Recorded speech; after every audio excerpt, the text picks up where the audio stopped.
చింత చిగురు మెత్తళ్ళు ఉండాలి. ఈ చింత చిగురు పప్పులో పెట్టుకోవచ్చు, పచ్చడి చేసుకోవచ్చు, పొడి చేసుకొని పచ్చి చేపల పొడి బాలింతలో పెట్టుకోవచ్చు. చాలా టేస్టీగా ఉంటుంది ఈ చింత చిగురు. మెత్తళ్ళలోకి కావాల్సినవి ఇగో టమాటా, పెద్దలపాయ, పచ్చిమిరకాయ, చింతపండు, నూనె ఇవన్నీ కలిపి ఇట్లా నలపాల. బాగా నలిపి ఇలా బాగా పొడిగా నలపాల.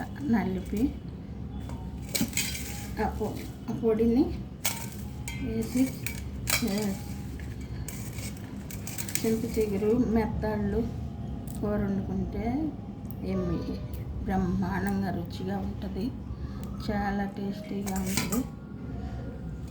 అన్నం బాగా కడుపు నిండా తినాలనిపిస్తుంది.